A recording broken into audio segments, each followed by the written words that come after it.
Hello बच्चों, let's read this question. The question says the lengthwise running groove on anther which separate theta is called. So lengthwise जो run कर रही है ऐसी groove anther पर जो कि थीका को सेपरेट करती है उसे हम क्या कहते हैं? Rupture line, line of dehiscence, suture of anther, none of the above. तो बात करते हैं यहाँ पे सबसे पहले इस क्वेश्चन के की कॉन्सेप्ट की. तो की कॉन्सेप्ट यहाँ पर होगा स्ट्रक्चर ऑफ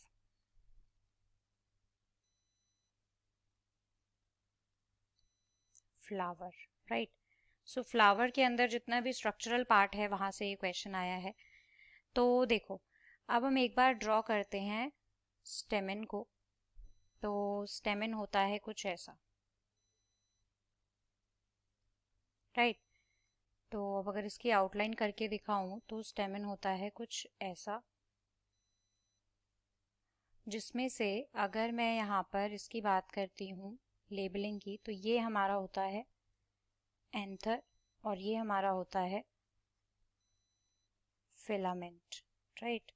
और ये दोनों मिलके कहलाते हैं स्टेमन, राइट. तो अब यहाँ पे इस एंथर के स्ट्रक्चर के ऊपर क्वेश्चन है. तो देखो, अगर हम बिल्कुल माइक्रोस्कोपिक व्यू देखें एंथर का तो कुछ इस तरह का हमें दिखता है.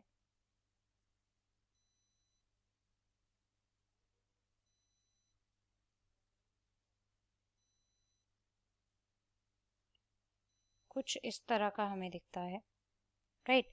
तो यहाँ पर देखो कि जो हमारा एक एंजियोस्पर्म का एंथर होता है, डिटेल हम ये देखेंगे कि जो ये एंथर होता है बेसिकली ये एक बॉक्स जैसा दिखता है जो कि बाइलोब्ड है, राइट. जो कि बाइलोब्ड है, प्लस इसके अंदर दो थीका होते हैं ईच लोब में. तभी इसको हम बोलते हैं कि ये कैसा है, डायथीकस है. ये दो लोब्स प्रेजेंट होते हैं. ये थीका जो है ये सेपरेट होते हैं. ये देखो, ये दोनों थीका जो हैं ये सेपरेट होते हैं एक ग्रूव से जो कि लॉन्गिट्यूडनली रन कर रहा है, राइट. और पूरे एंथर पर रन कर रहा है, राइट. और एक लोब जो होता है उसके अंदर दो माइक्रोस्पोरेंजिया होते हैं. और ये जो ग्रूव है, इस ग्रूव का अगर मैं नाम देती हूँ, इनको सेपरेट करता है एक लॉन्गिट्यूडनल ग्रूव जिसका नाम होता है लाइन ऑफ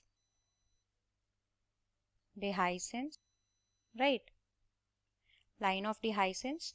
तो अब इसके अलावा इस एक लोब के अंदर हमें पता है कि each lobe is equal to 4 microsporangia in total and 2 in each lobe.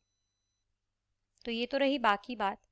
अब इसके अलावा देखो क्या समझा हमने इतने ध्यान से अभी, कि जो हमारा एंथर है, एंजियोस्पर्म के अंदर जो एंथर होता है, बेसिकली जब उसके डिहाइसेंस की बात आती है तब भी जो डिहाइसेंस है यानी कि पॉलन ग्रेन का रिलीज होना जो होता है एंथर से, वो इसी लाइन ऑफ डिहाइसेंस के थ्रू ही होता है जो कि लॉन्गिट्यूडनली रन कर रही होती है. और ये एंथर के थीका को भी डिफाइन करती है, डिफ्रेंशिएट करती है, सेपरेट करती है.